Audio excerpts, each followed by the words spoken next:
I announced, "I'm outta here," and my wife retorted with her usual, "Fine, and don't bother coming back."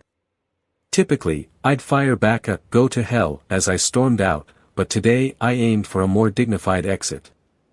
We'd traded similar insults throughout our 14 years of marriage, but this time felt different. I wouldn't be returning in a few days, she'd eventually understand what I meant. Over the past 6 months or so, Jenna, my wife, had transformed into a verbal wrecking ball. I couldn't comprehend it. Her jabs, to put it mildly, hurt. I began avoiding her to prevent things from escalating. Each day, I'd linger longer in the car.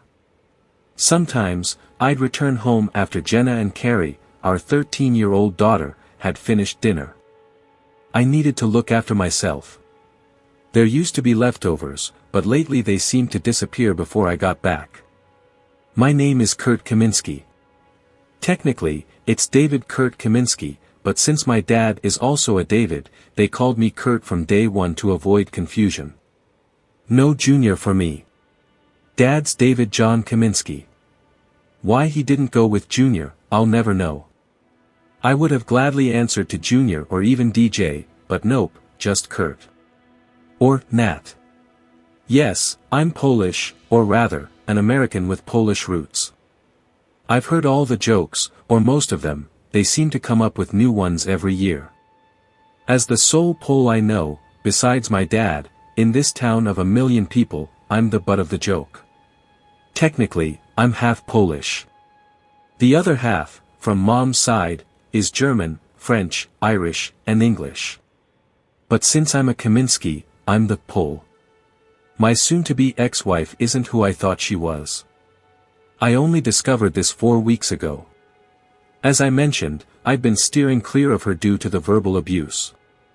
After grabbing a late dinner one Monday evening, I settled into a diner booth.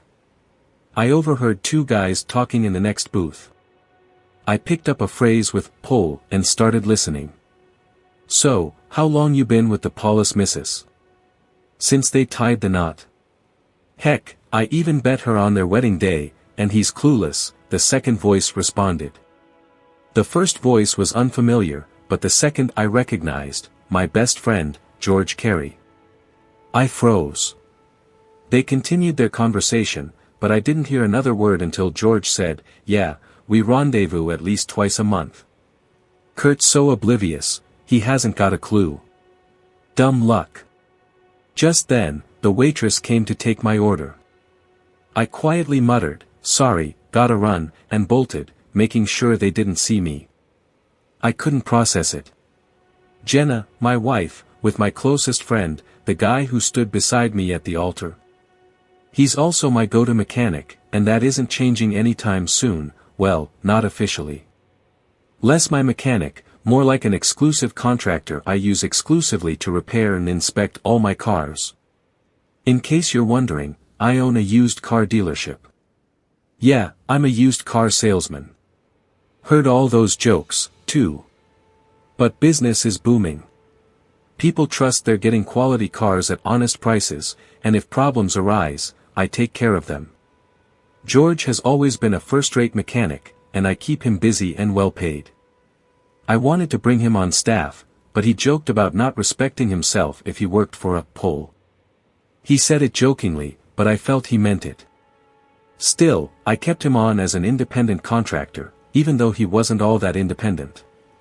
Truth be told, I was his sole source of income, and that would be his downfall.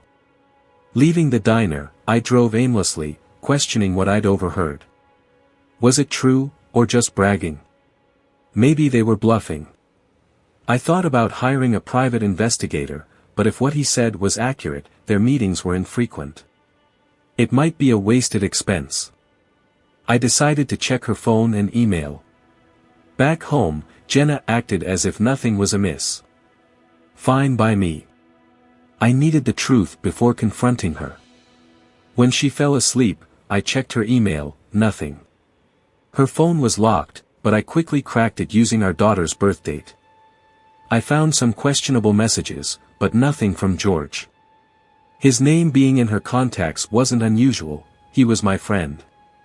Maybe he was just boasting, I thought. Still, her recent behavior suggested something was up. Perhaps not with George, but someone. I went to bed, restless. It was past 2:43 a.m. before I finally drifted off.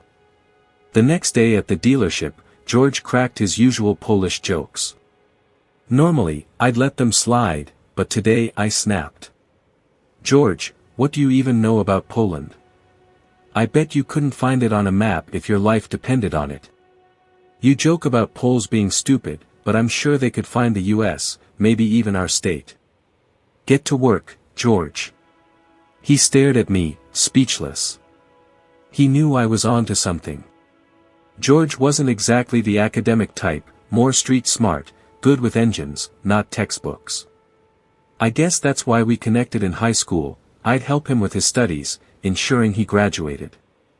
Now, I was reevaluating our friendship. He got me thinking about my choice of a spouse. I retreated to my office, shut the door, and pondered how to gather evidence. Confronting them directly wouldn't work, they'd deny it. I needed concrete proof.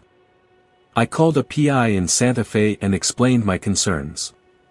He estimated that surveilling them would be expensive, given their infrequent meetings. "You could put a tracker on her phone. At least you'll know where it is when you check. Or set up cameras at home. But unless they're top of the line, meaning expensive, they'll probably be noticed. Even with sophisticated equipment, if she's careful, she'll likely figure it out. If I were you, I'd tag her phone and hope to catch them in the act." He suggested a tracking program and refused payment. "Consider it a freebie," he said. "Everything I told you is online anyway." Still, you provided valuable advice. "Expect a check," I insisted. "If you ever find yourself in Silver City, stop by Kaminsky's lot." He replied, "I don't usually come that way, but if I do, I'll look you up." I had a feeling he meant it. A big part of my sales success came from making people feel valued. Early on, I learned people crave affirmation. I decided on the tracking software, saving money and the hassle of cameras. Jenna might notice those. That night, when everyone was asleep, I slipped into her room and installed the tracking app on her phone, syncing it with mine.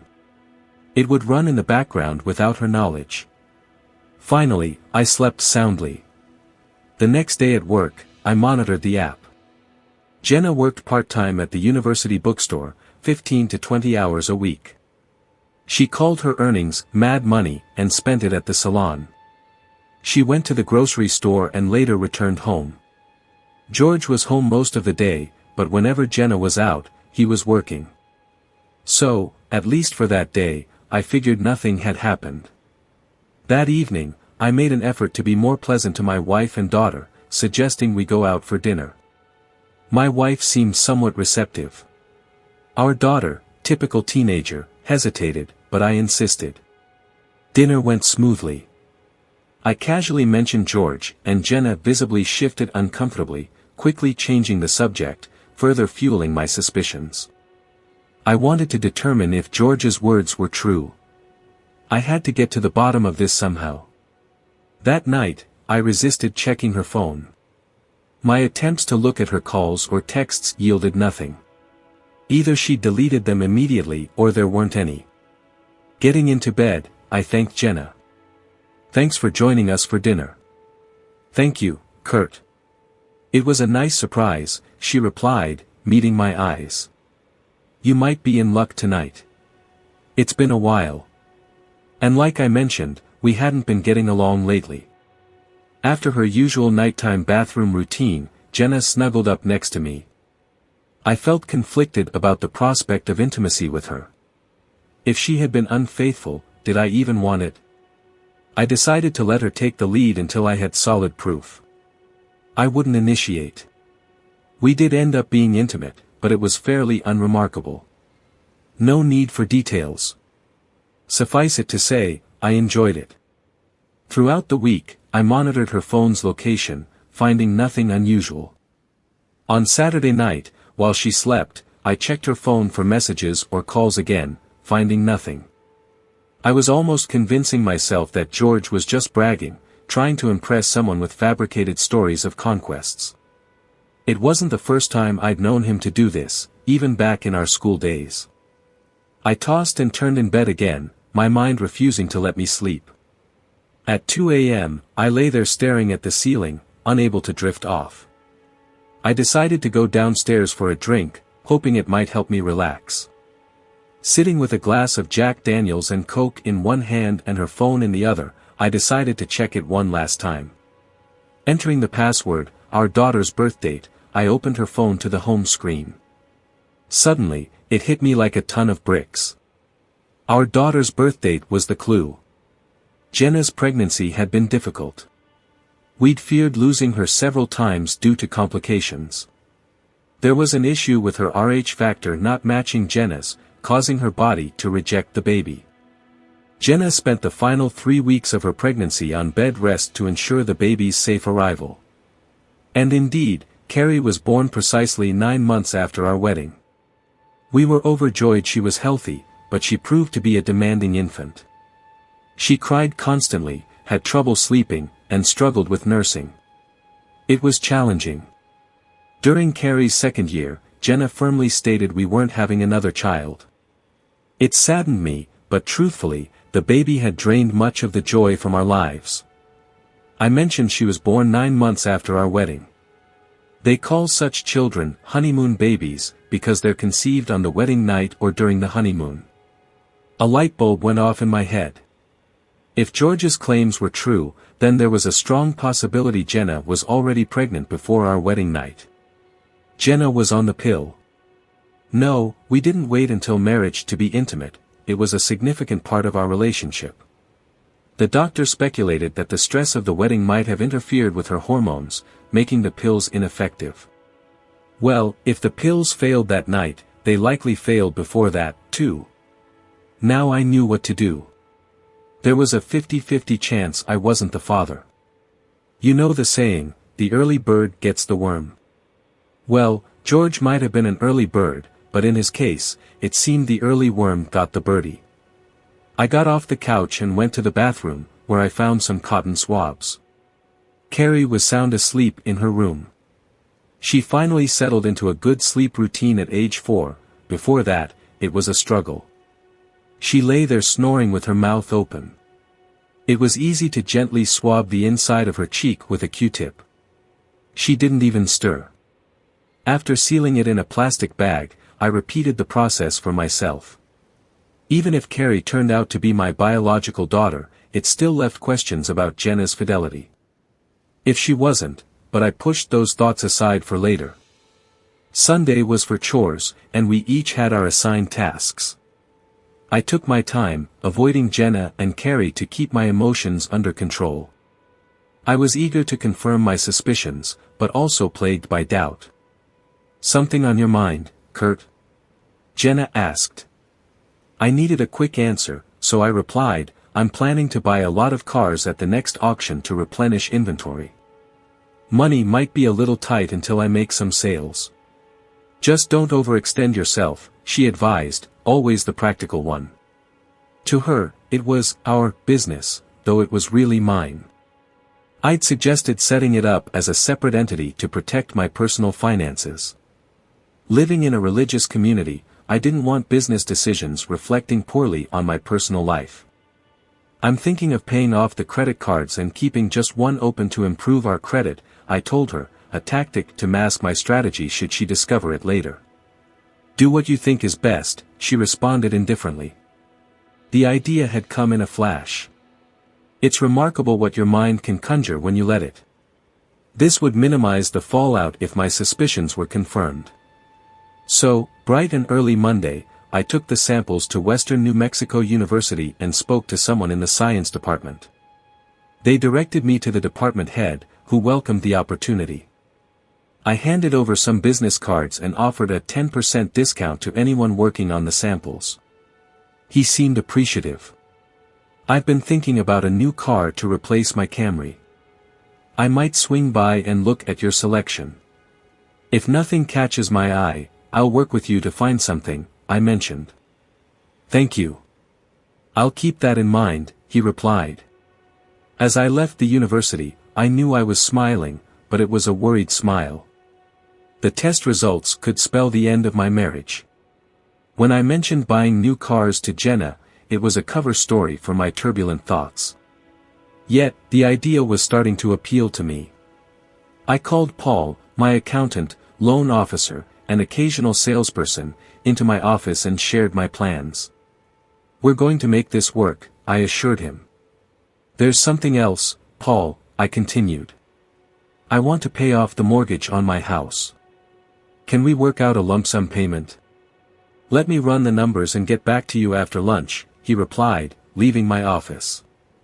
As he left, I considered contacting my lawyer for a family law referral, but then hesitated. "Hold your horses," I thought. "Let's see the results first." I still had no concrete evidence of infidelity. After lunch, Paul presented the spreadsheet, and we discussed the next steps for both plans. The following 2 days crawled by, each moment filled with anticipation for the DNA test results. Late Wednesday evening, the department head called, confirming the results and arranging a visit to discuss the car. When he arrived, I ushered him into my office. His expression told the whole story before he even spoke. "The samples aren't related," he confirmed. I nodded, though the news hit me hard, even though I'd half expected it. He gave me a moment before handing over the envelope containing the results. When I looked up, my demeanor had changed. "So, about that car you were looking at," I inquired. "Well, it might sound cliché, but I've hit the big 5-0 and I'm thinking about a sports car. Considering a Mazda Miata," he shared. Though I didn't have one in stock, I promised to search the auction the next day for a well-maintained one. "I'll call you this afternoon with any updates," I assured him as he left. Told Anna I might leave early, but I'll be reachable if needed, I thought, knowing she wouldn't call. She rarely needed my help, she managed most things herself. As I drove around town, everything looked different. I called my lawyer, who, though saddened by the news, referred me to a trusted colleague. After the call, I scheduled an evening appointment for the following day. Over a snack at a restaurant, I reflected. Have I really wasted the past 15 years? I couldn't even claim to have a child from this marriage. While I still considered her my daughter in some ways, biologically, she wasn't mine. What to do next? I couldn't feign ignorance any longer. I'd suspected before, but now there was no turning back.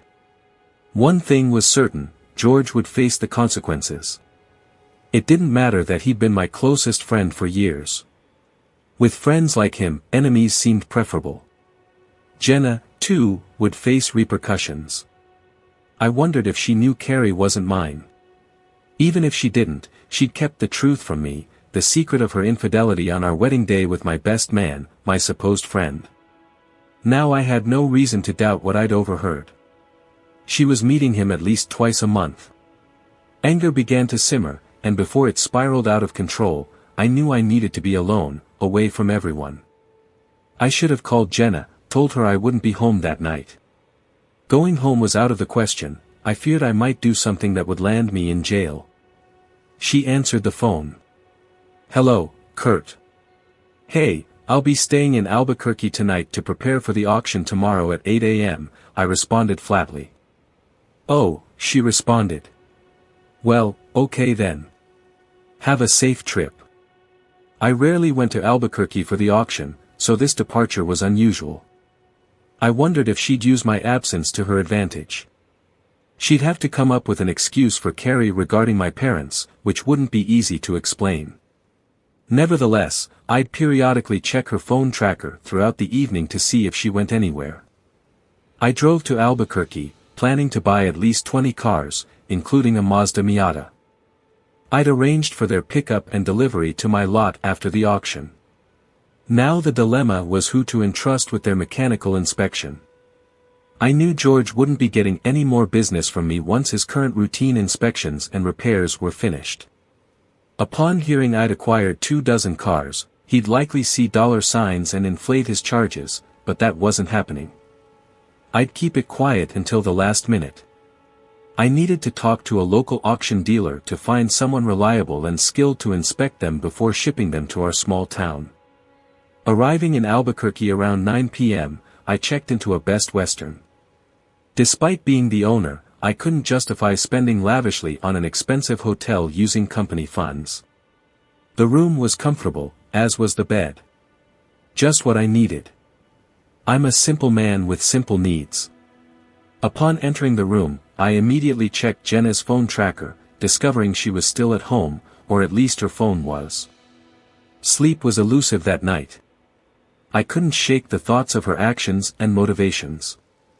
How could she justify her affair, especially on our wedding day, and continue it for who knows how long? I began re-evaluating our marriage. It was never perfect, but I had believed in our exclusive love. Now I realized it was a mistake from the very beginning. In the early years after the wedding, things hadn't been easy. We hadn't planned on a baby right away. Our original plan was to wait 3 to 4 years before starting a family. We'd agreed on having 3 children before getting married. However, Carrie's arrival disrupted those plans. Learning that my best friend was the cause of this disruption made all the struggle seem futile. 14 years of effort felt wasted, despite the good times we'd shared, now overshadowed by this revelation. If Jenna hadn't been involved with George, perhaps she would have conceived with me. Maybe her pregnancy wouldn't have been so difficult, and we wouldn't have had such a challenging child, leading her to not want more children. George had shattered my life when he seduced my future wife on our wedding day. Now he was entertaining her at least twice a month, all the while probably laughing at me, the clueless Pole. He has to face consequences, I thought as I lay down, trying to calm myself and fall asleep. Anger simmered again. I needed to regain my composure or face another sleepless night. I turned on the TV to watch some mindless comedy.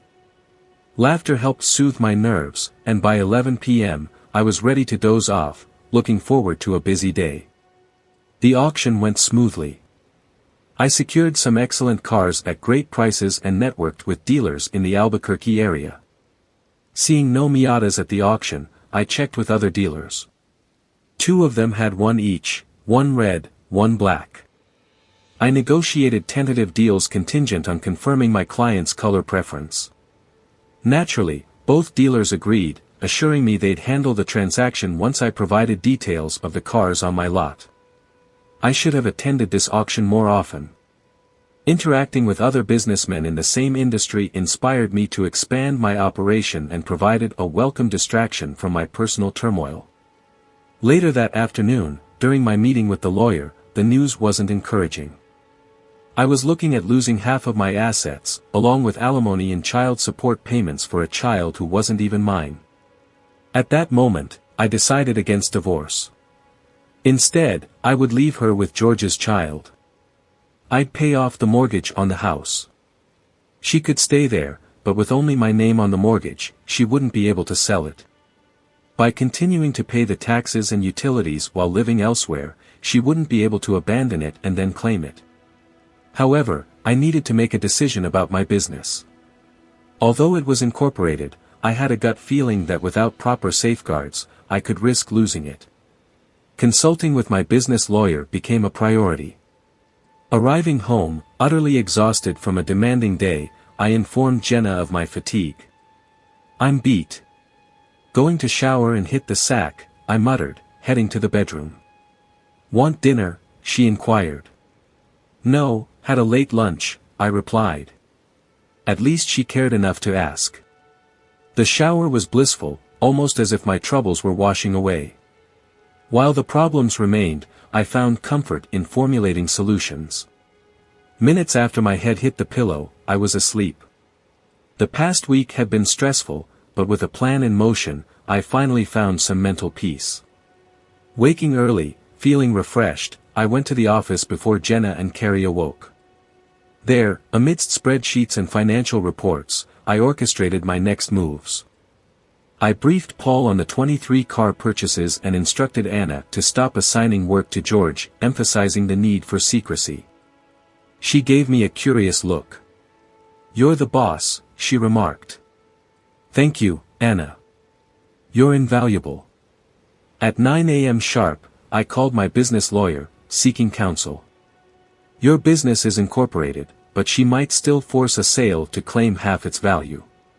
Consider selling preemptively, he suggested. I can't. It's my life, I retorted. Let me think it over and get back to you by the end of the week. This news hit hard. I'd poured blood, sweat, and tears into building my business. It was like raising a child, unlike Carrie, I thought bitterly. Rage threatened to consume me again, but as a seasoned businessman, I knew how to compartmentalize. I refocused on my business agenda. First up, contacting Doug, who had confirmed George's claims. Doug, Kurt Kaminsky here. I've got a lead on 2 Miatas you might be interested in. Red and black. Still interested if the price is right, he replied. Which color do you prefer? Let me show you both. We'll talk numbers after. Even if we can't agree, I can sell it easily, I assured him. And your pick, he pressed. Red makes a bold statement, but fades faster. Black's elegant, but heats up quickly. Are you planning to garage it? It is, he affirmed. Red it is, then. When can we meet? Monday or Tuesday? Perfect. Call upon arrival. Deal. After hanging up, I dialed the dealer with the red Miata to negotiate a swap. He expressed interest in the BMW that had been sitting on my lot for 3 months, recognizing its better sales potential in a larger city. Meanwhile, George showed up with a couple of cars still needing repairs. As an independent contractor, his flexible schedule had suited my needs, despite my simmering resentment towards him. Overhearing salesmen discussing the impending arrival of 23 cars, George inquired about the timeline. Hey Kurt, when are these cars from the auction coming in? I want to schedule my repairs, he asked. The auction house is handling delivery, probably late next week or early the following, I informed him, truly struggling to maintain composure in the presence of this betrayer. I managed a chuckle as he left. That weekend, I distanced myself from Jenna, busying myself with yard work and errands. Checking her phone tracker no longer mattered, I only felt contempt for her. Raising another man's child felt unforgivable. Monday found me back at the car show. I arranged to trade the BMW for the Miata, then set off to Albuquerque to finalize the deal. We'll grab lunch when you get here, the dealer suggested. Informing Anna of my day-long absence, I instructed her to hold down the fort. Got it, boss, she affirmed, her reliability shining through. A raise was definitely in order. The journey and lunch were pleasant, forging a new camaraderie with the dealer. Driving back in the Miata, wind whipping through my hair, I relished the freedom. Deciding to splurge further, I resolved to acquire a black one as well, realizing I didn't need more than a 2-seater. Soon, I pulled into our driveway in the fiery red sports car. Jenna glanced out the window and exchanged words with Carrie, prompting them both to step outside and inspect it. Why do you need this car, honey? We need something with a back seat for Carrie, she remarked condescendingly. Just picked it up from Albuquerque for a client. Thought you might want a ride, I responded.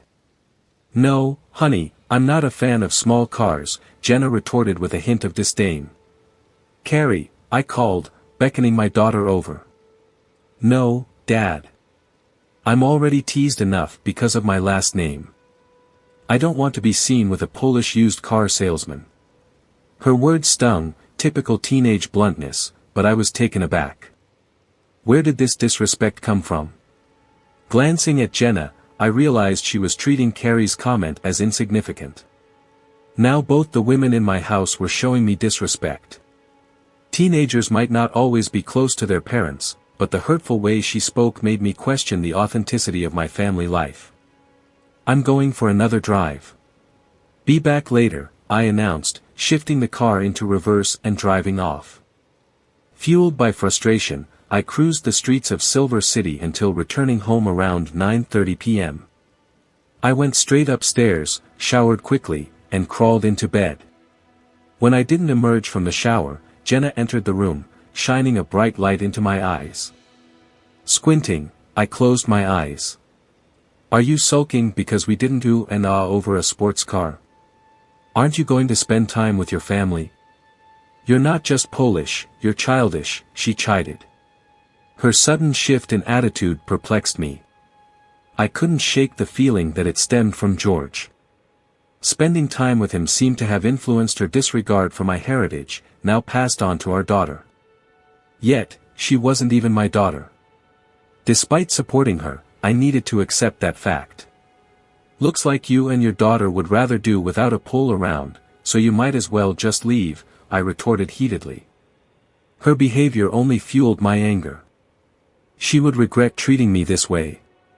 From then on, the atmosphere in the Kaminsky household turned frigid and silent. The following day, I contacted Doug, who came over to inspect the Miata. He was thrilled with it. After discussing the figures, he was pleasantly surprised by the excellent deal, $3,000 less than Kelly Blue Book. As he finished the paperwork, he mentioned, "My best friend handles purchasing for the university, and we rotate about 16 cars every 2 years. It's not a huge amount, but could you talk to him? Always happy to do business, and I'll make sure he gets a good deal," I replied. "I'll have Jim reach out to you by the end of the week." "Thank you," I said. This was how I expanded my business, by treating people well and appreciating referrals. On Wednesday, my lawyer called. "Hey Kurt, I think I have a solution to your potential problem. Can you come by this afternoon to discuss it?" "Absolutely. I'm looking forward to it." The tension at home had become unbearable. At the meeting later that day, I listened to the plan and was pleased. It would take about 2 weeks to execute, but if successful, it would be worth it. Over those 2 weeks, I gradually moved personal belongings and tools from my house to a nearby apartment. Meanwhile, George awaited the arrival of the 24 cars for repairs, but I kept putting him off. During the past weekend, I'd done some yard work and cleared out my closet and drawers when Jenna and Carrie were out. Jenna did laundry during the week, so she hadn't noticed the empty closet. This brings me back to that Monday night when I told Jenna I was leaving. She'd started displaying rudeness and disrespect again, targeting me for being Polish and a used car salesman. In the past, I'd go to a motel for a night or two, depending on my level of anger. The following Tuesday morning, I arrived at the car lot early and gathered my employees in the conference room. It was a regular weekly meeting, so nothing seemed out of the ordinary.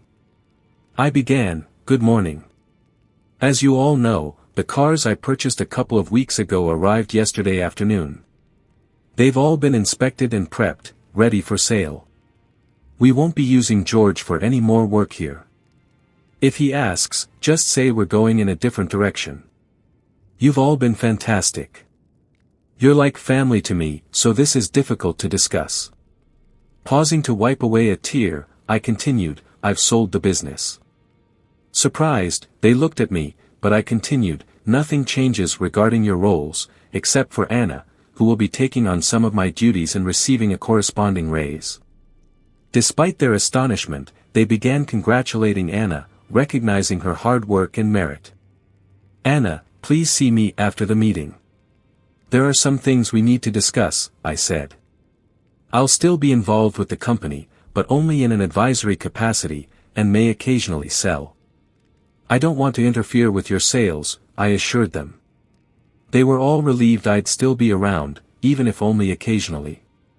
After the meeting, as we were leaving, George was standing there.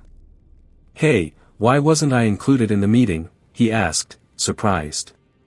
"Because it was for staff only, and you're not an employee," I explained. He seemed taken aback. "I see the cars have arrived. I'll get to work on them," he said. "No need. They've already been prepped for sale," I replied firmly, leaving him stunned. "But I always check the cars," he protested. "George, I've sold the business, and the new owner wants to go in a different direction, I informed him, holding back my anger. I'll save that for another day. I kept it brief, realizing sometimes less is more. I can't believe you sold the business, he exclaimed, making it about himself. What now? You can pick up your check for the past 2 weeks' work. It won't be much, Anna rarely used your services, I stated bluntly. He'd been expecting to work on the cars, but he was out of luck. I felt no sympathy. I only wished I could tell him what I really thought of him. When I spoke with Anna, I asked her to keep our conversation confidential. Of course, Kurt. I'll never divulge anything you don't want me to, she assured me. Here's the plan. I've set up companies registered in Nevada. One bought the parking lot, the other bought the company. I own all the shares in both. Eventually, I'll divorce Jenna and make sure she doesn't get the business. Why? She asked. I've moved out. Jenna doesn't know yet, but I'm not going back. She had an affair with George. In fact, Carrie isn't my daughter. I suspect she's George's. I'm not sure if Jenna knows, let alone George. They'll find out soon enough. I won't file for divorce, but I'll keep paying the utilities and taxes on our house so she can't claim abandonment and take everything. If she files for divorce, I don't want her taking the business. That's why I arranged for the company to be bought, twice. Let them figure it out. The proceeds will be long gone by the time she gets the divorce finalized. Plus, I'll barely make anything from consulting and a few commissions. Anna, you can handle daily operations. I'll be available for questions, but I trust you and your judgment, I explained. Anna smiled at the news of the new owner, but when she heard about Jenna and George, her expression turned deadly serious. This woman was someone I deeply admired and respected. I have one more task for you before I go. I need you to order a new sign and letterhead. We're changing the business name to Helpless Car. This will reinforce the idea to George and Jenna that the business is under new ownership, I explained, spelling out the name to ensure she got it right. She looked puzzled. I'll explain the name choice someday. For now, just know it tells the whole story, I told her. Though she seemed confused, she trusted me enough to follow through. With that, I said goodbye to everyone and headed out. I got into my Audi and drove toward Albuquerque. About 2 hours later, I received a call from Jenna. I hadn't expected her to call so soon. This was a familiar pattern. I'd leave for a day or two, she'd call, we'd talk, and I'd return. Things would change briefly, then revert back. We'd have another argument, and the cycle would repeat. I decided to answer, curious to hear what she'd say this time. Hello, I said through the car's speakerphone. Kurt, what's going on? She asked, sounding hesitant. Not much. Just heading to Albuquerque, I replied flatly. Why are you going there? She inquired. To pick up a car, I stated without emotion. So, what I heard must not be true. George must have called you. Figuratively speaking, perhaps he'd asked his mistress what was going on with her husband, she speculated. I don't know, I responded. What did you hear? I pressed. George called and said you sold the business, she revealed. Why would he call you? I questioned, perplexing her. She corrected herself, he's your best friend. He was curious if I knew. Best friend. What a joke. I was a joke to him, the silly Pole, clueless about what was happening with his own wife behind his back. Apparently, my family felt embarrassed that I was a used car salesman. So yes, I sold the business. Now you won't have to bear that stigma anymore. Shouldn't we have discussed this first? She worried, likely concerned about our livelihood. This is my company. I owned it before we were married, and I can do what I want with it. I sold the business, hoping the new owner would value my employees.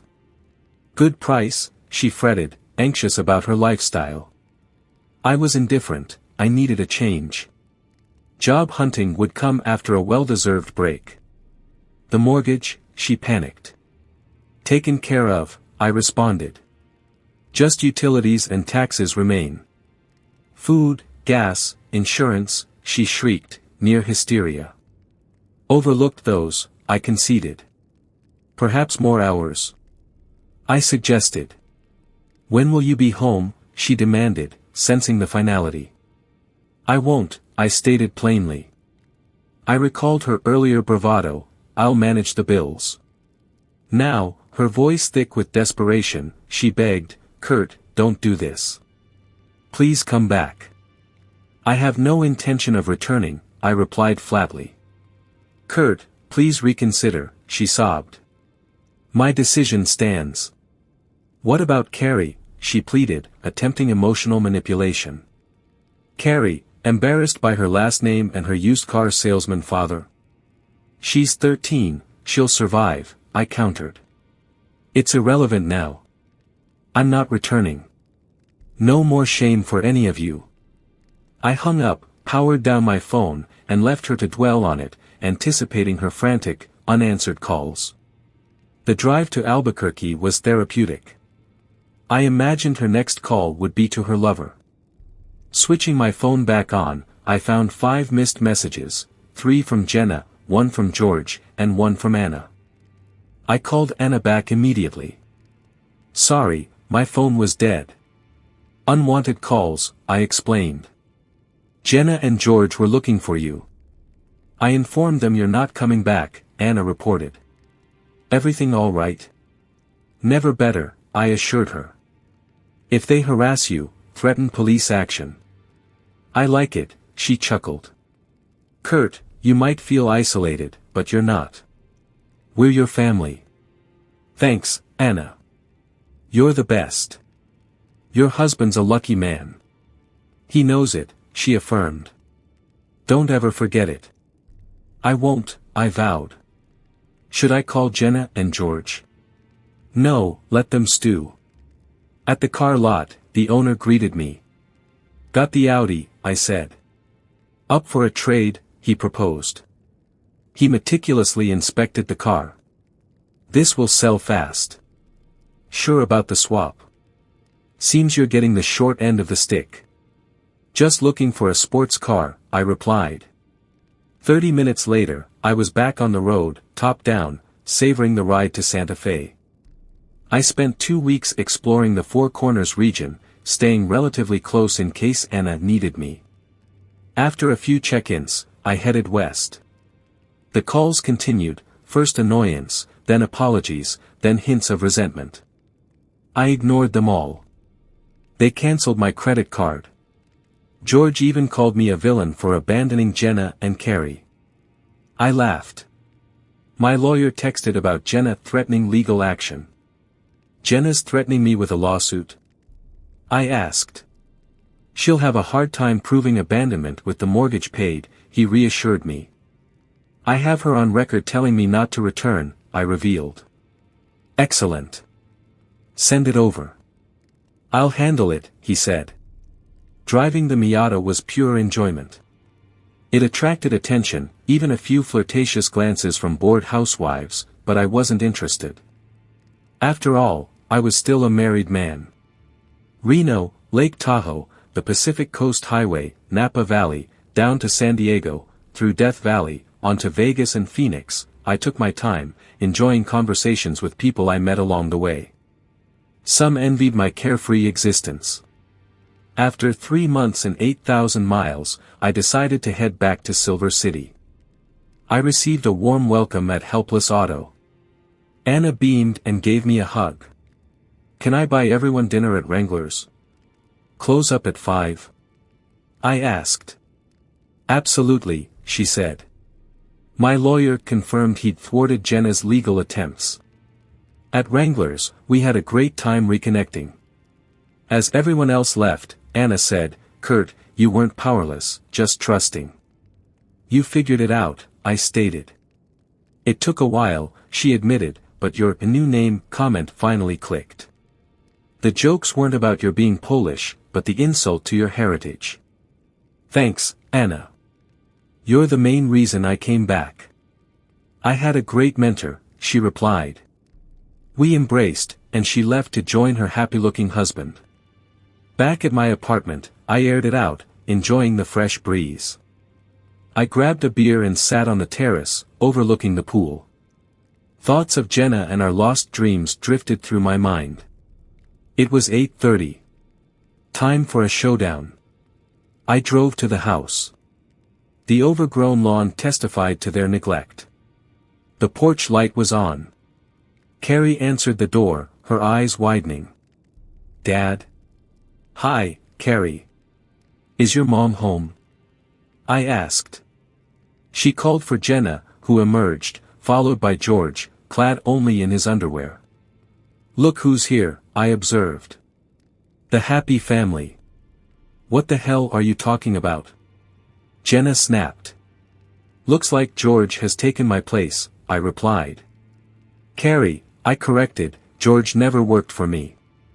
And the bills are paid. What about groceries and gas? Jenna demanded.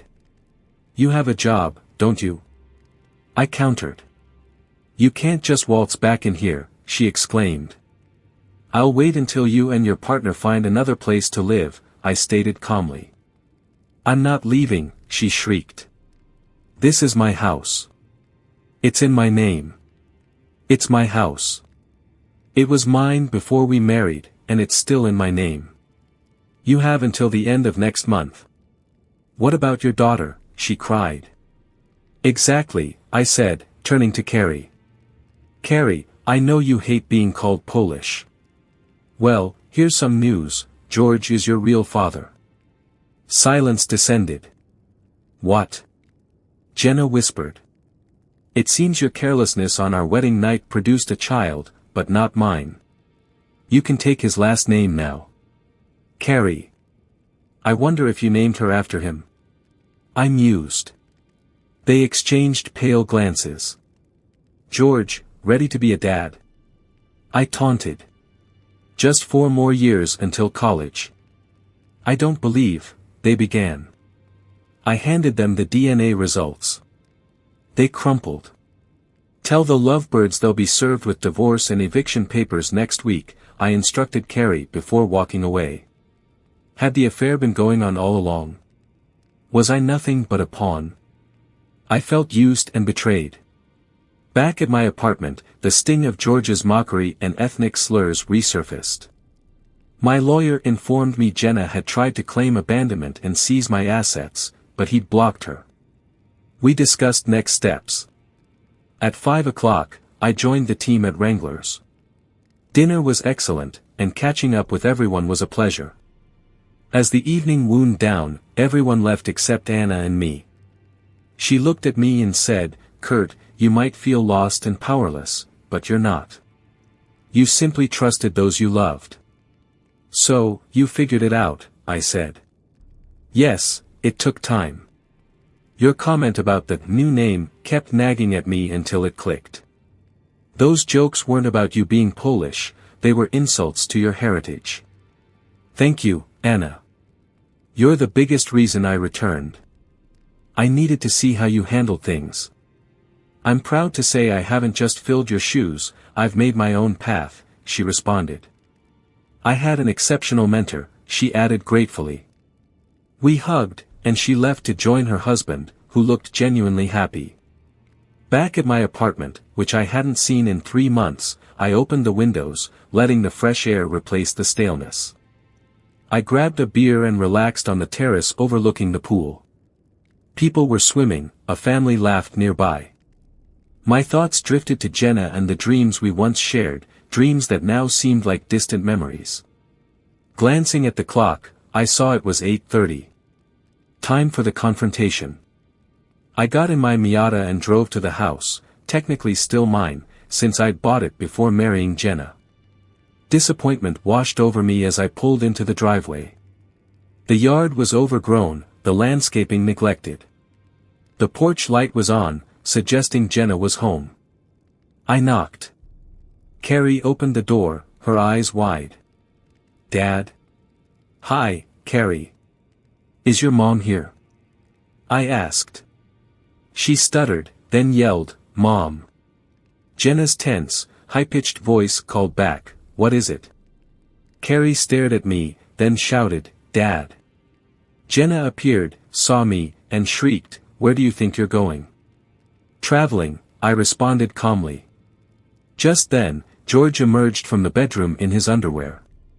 Oh, I said, the whole family's here. Mom, Dad, and child. What the hell are you talking about? Jenna snarled. I suppose George has stepped into my role. Rightfully so, I added. Jenna looked bewildered, while Carrie looked furious. Actually, young lady, I interjected, knowing she hated being corrected, George never worked for me. He chose not to. As for the bills, utilities and car insurance are paid. Groceries. Gas. Jenna interrupted. You had a job, didn't you?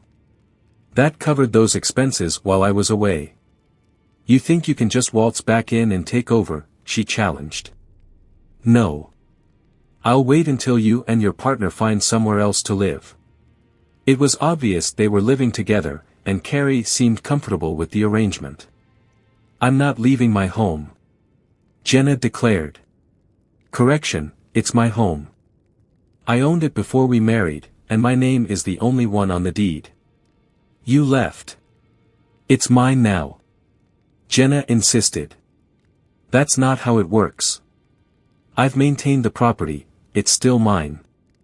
You have until the end of next month to find a new place. Be sure to take your daughter with you. What do you mean your daughter? She's our daughter. Jenna protested. Precisely, I chuckled. Jenna looked confused. Turning to Carrie, I said, Carrie, I know you hate being called Polish. Well, here's a newsflash, George is your real father. Silence filled the room. What? Jenna finally whispered. Yes, Jenna. Seems your carelessness on our wedding night resulted in a child, just not mine. Good news for you, Carrie. You can take your real father's last name now. I paused, then added, I wonder if you named her Carrie after him. Jenna and George exchanged glances, their faces draining of color. What about you, George? Aren't you going to step up and be a father? I asked. Well, that's unfortunate. Time to take responsibility. Look on the bright side, only 4 more years until college. I don't believe, they both started to say. I handed them the DNA report. See for yourselves. They grabbed it, read it, and then both collapsed. Carrie, I instructed, inform the lovebirds they'll be served with divorce and eviction papers next week. Then, I walked away. Throughout my travels, I'd wrestled with the question of whether Jenna's affair had been long-term. Had she chosen me, or was I merely a convenient option? I felt used, foolish, and exposed. George's mockery and the Polish jokes now stung with renewed intensity. Back at my apartment, I sat alone with my thoughts. The following morning, after mulling things over with a beer, I met with my attorney to begin the divorce paperwork. I knew I'd have to sell the house and divide the assets, but as someone barely employed, I figured I wouldn't be obligated to pay alimony or child support, especially given another man was in the picture. At least, that was my hope.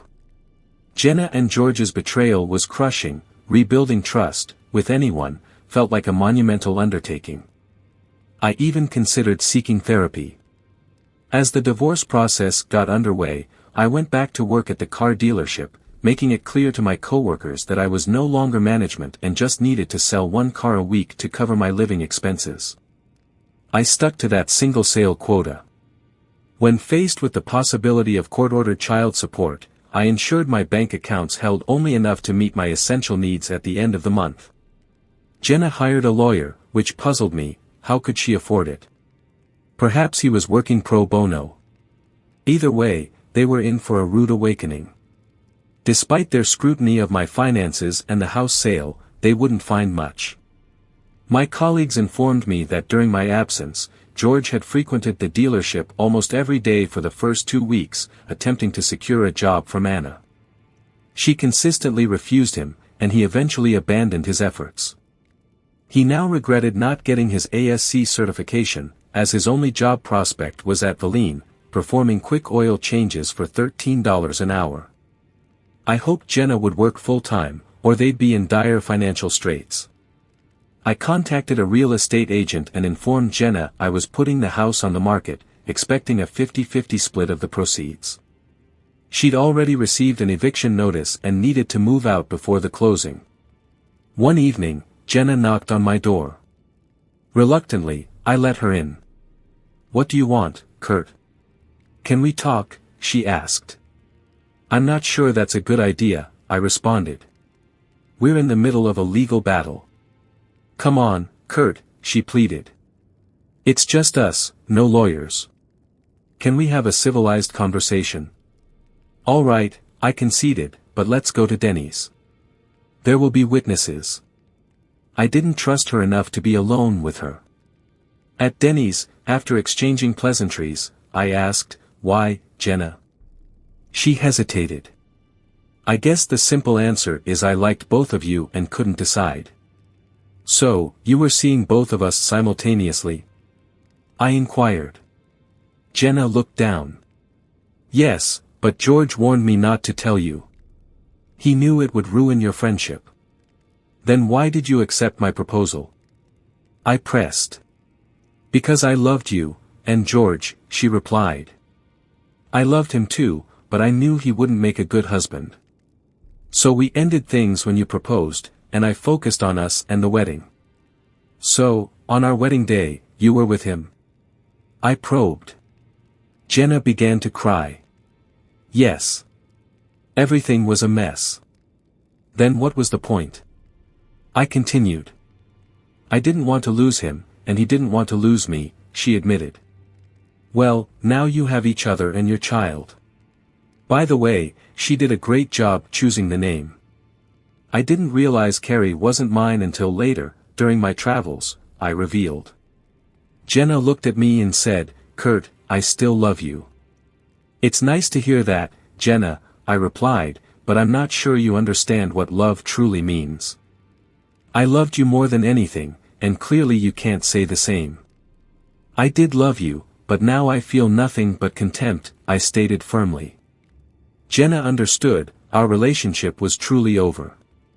Before she left, I had one last question. "Did you ever stop seeing each other?" After a pause, she decided to be honest. "We never stopped. We had lulls, but we usually met twice a month." I was hoping for a different answer but appreciated her honesty. "One more thing," I said. "About a year ago, your behavior towards me changed. What caused that?" Her face reddened, and she became slightly irritated. "George started pushing for a bacchanalia, one that didn't include you. I might have considered it if you were involved, but we couldn't figure it out. His persistence made me resent you for something I knew you wouldn't agree to. It's strange, but I thought I could have both of my men together and resented you for not being open to it. Did you go through with it?" I asked. "No," she admitted. "I thought about it, but then you left, and everything fell apart." "Well, now you're free to pursue it," I remarked, sensing our conversation was ending. "Your choices don't affect me anymore." I paid the bill, and we walked to our cars. 4 months later, we stood before a judge and finalized our divorce. George was there, too. Leaving the courthouse, Jenna suggested, "Maybe we can grab a drink, the traditional way." "Certainly," I agreed. The prior animosity seemed to have dissipated. Then I thought, this is it, the end of my involvement with them. They can be together now. Let them wallow in their own mess. They deserve each other. A flicker of resentment remained. Jenna will have to adjust to a lower standard of living. Perhaps the resentment hadn't completely vanished after all.